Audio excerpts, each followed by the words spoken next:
Hello everyone, I am Neha Rathod, Assistant Professor in Geography from Government College, Gudha. आज का हमारा topic है origin of ocean currents, महासागरीय धाराओं की उत्पत्ति। सबसे पहले ये जान लेते हैं कि महासागरीय धाराएं होती क्या हैं।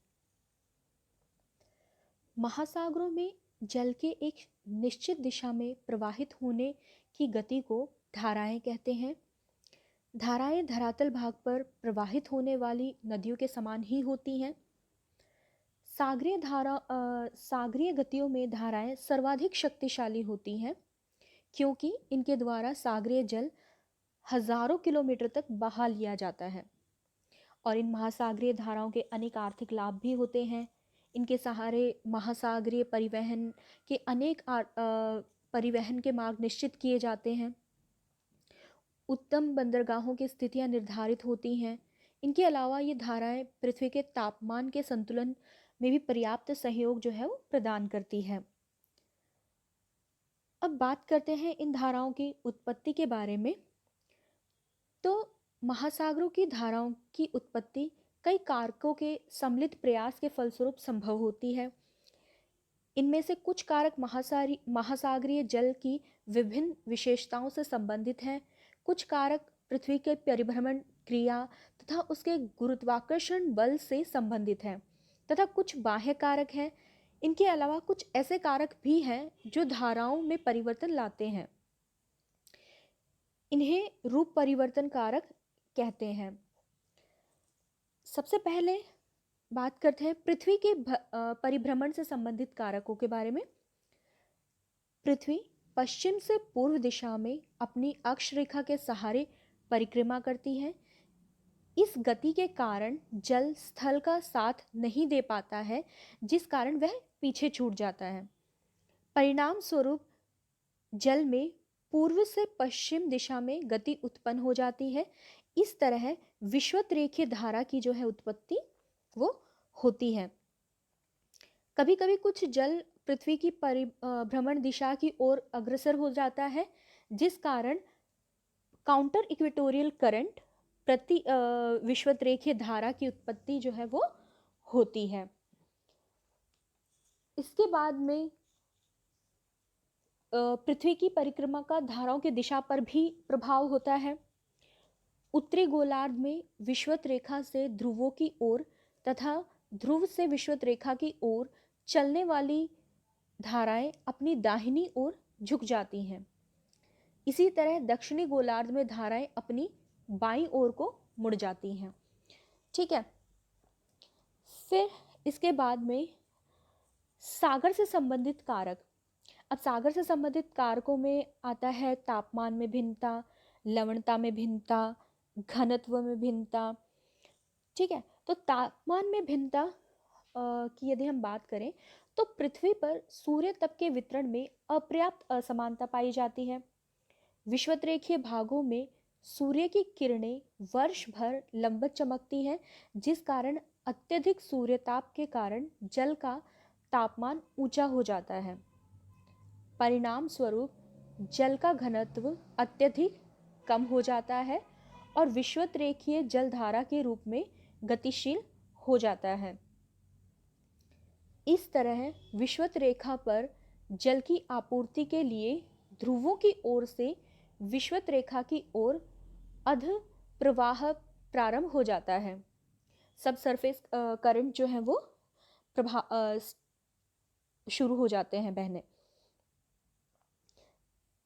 इसके बाद में लवणता में भिन्नता। सागरीय लवणता से सागरीय जल का घनत्व प्रभावित होता है। घनत्व में अंतर के कारण जो धाराएं हैं वो उत्पन्न होती हैं। यदि दो क्षेत्रों का तापमान समान है परंतु उन दोनों क्षेत्रों की जो लवणता है उनमें अंतर है, तो लवणता वाले भाग में जल का घनत्व अधिक हो जाएगा, जिस कारण जल जो है वो नीचे बैठ जाता है। जबकि कम लवणता वाले जो भाग हैं उनमें जल का घनत्व अपेक्षाकृत कम होगा, जिस कारण कम खारे भाग से जल अधिक खारे भाग की ओर गतिशील हो जाता है। ठीक है, जहाँ पे सैलिनिटी जो है वो कम होगी और जहाँ पे सैलिनिटी ज़्यादा होगी उस तरफ जो है जल का प्रवाह जो है वो हो जाता है। ऊपरी सतह के नीचे अधिक खारे भाग का जल कम खारे भाग की ओर अध प्रवाह के रूप में चलने लगता है, सब सरफेस करंट के रूप में चलने लगता है। इस तरह की धाराएं खुले तथा बंद सागरों के मध्य चलती हैं। एग्जाम के लिए हम देखें तो अटलांटिक महासागर से जिब्राल्टर जलडमरू से होकर रूम सागर की ओर धारा चलने का यही कारण है। रूम सागर की सतह के नीचे का जल अध प्रवाह के रूप में अटलांटिक महासागर की ओर चलने लगता है। इस तरह की धाराएं लाल सागर अरब सागर के बीच में चलती हैं। बाल्टिक सागर से उत्तरी सागर की ओर तथा उत्तरी सागर से बाल्टिक सागर की ओर अध प्रवाह निश्चय ही लवणता की में भिन्नता के कारण उत्पन्न होता है। तो ये एग्जाम्पल थे इस तरह से जो करंट्स बनते हैं उनके। घनत्व में भिन्नता, ऊपर हमने बात कर ली तापमान और लवणता के कारण जो उत्पन्न घनत्व में भिन्नता के कारण धाराओं की उत्पत्ति कैसे होती है। इनके अलावा कई और ऐसे भी कारक हैं जिस कारण सागरीय जल के घनत्व में अंतर हो जाता है और धाराओं की उत्पत्ति हो जाती है। ध्रुवीय भागों में न्यून सूर्यताप के फलस्वरूप कम तापमान के कारण उच्च घनत्व पाया जाता है, परंतु हिम के पिघलने के कारण लवणता कम हो जाती है, जिस कारण घनत्व कम हो जाता है।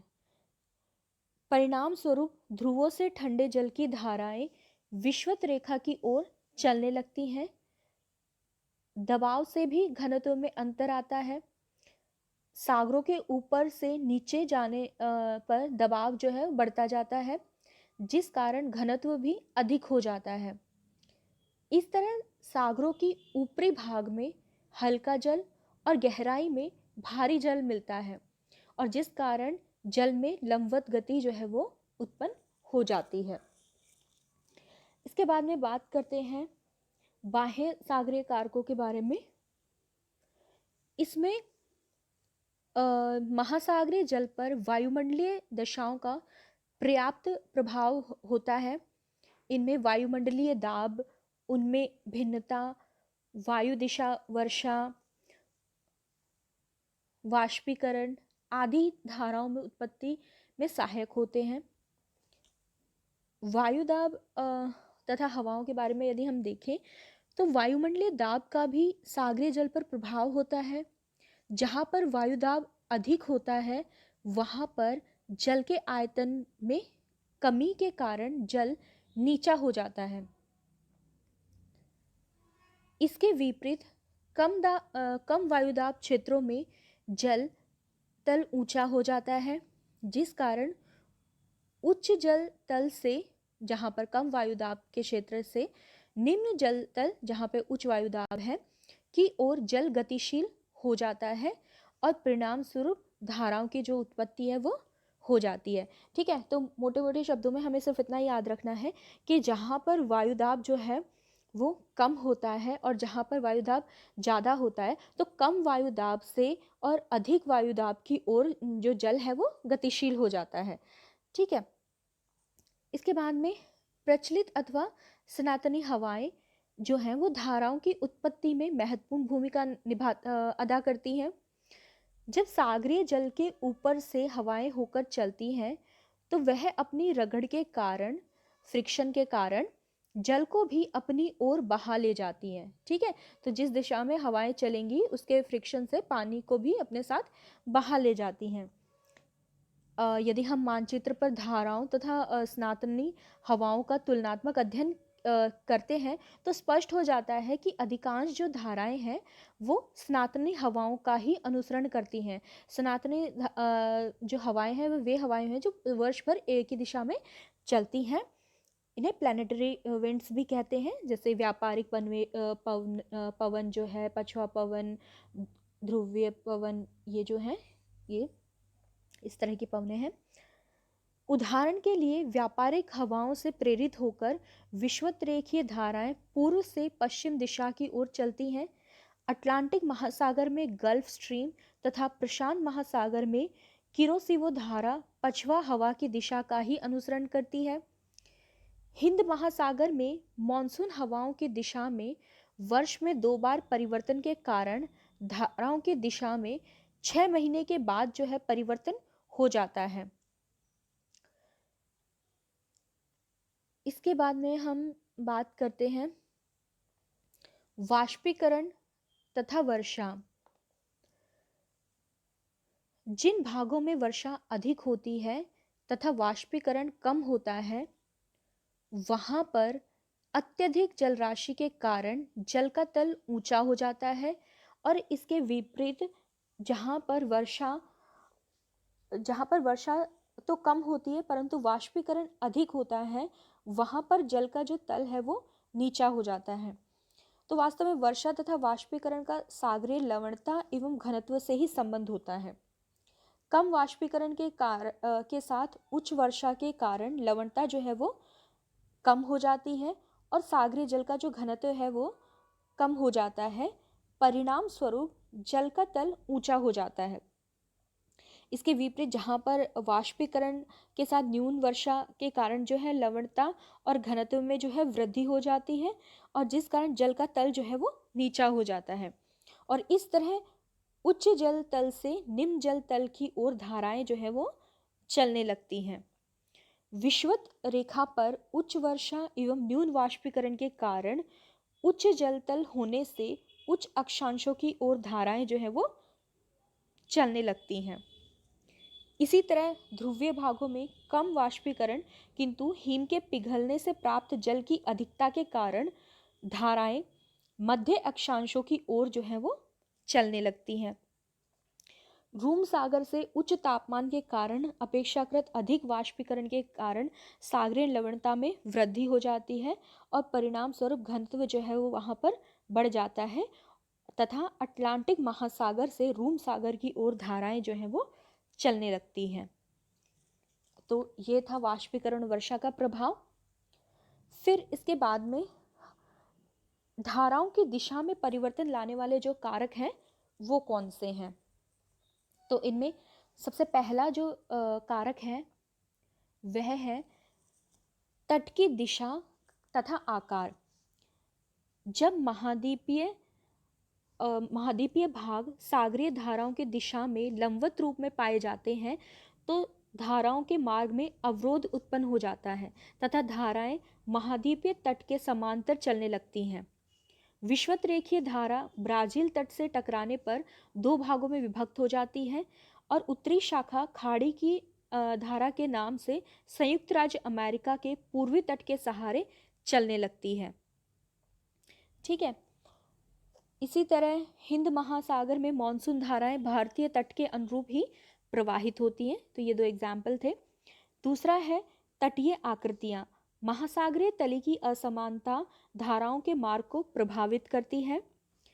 जब इन धाराओं के मार्ग में अंतसागरीय कटक सबमेराइन रिजेस होते हैं तो धाराएं कुछ दाहिनी ओर मुड़ जाती हैं। उदाहरण के लिए गल्फ स्ट्रीम स्कॉटलैंड के पास जब विविल टॉमसन कटक को पार करती है तो वह दाहिनी ओर मुड़ जाती है। इसी तरह उत्तरी विषुवतरेखीय धारा मध्य अटलांटिक कटक को पार करते समय दाहिनी ओर मुड़ जाती है। इसके बाद आता है मौसमी परिवर्तन। कई स्थानों पर मौसम बदलने के साथ धाराओं की दिशा में भी परिवर्तन हो जाता है। मॉनसूनी हवाओं का मौसमी दिक परिवर्तन हिंद महासागर की धाराओं में दिशा परिवर्तन जो है वो करता है। शरदकालीन उत्तर पूर्वी मॉनसून के समय मॉनसूनी धाराओं के तट के सहारे दिशा पूर्व से पश्चिम होती है, जबकि ग्रीष्मकालीन दक्षिण पश्चिम मॉनसून के समय धाराओं की दिशा बदलकर उत्तर पूर्व हो जाती है। फिर आता है पृथ्वी का परिभ्रमण। पृथ्वी के पश्चिम से पूर्व दिशा में घूर्णन के कारण धाराओं का मार्ग प्राय गोलाकार हो जाता है। पृथ्वी के परिभ्रमण के कारण धाराएं उत्तरी गोलार्ध में अपनी दाईं ओर और दक्षिणी गोलार्ध में अपनी बाईं ओर जो है वो मुड़ जाती हैं। तो आज के टॉपिक में इतना ही। धन्यवाद।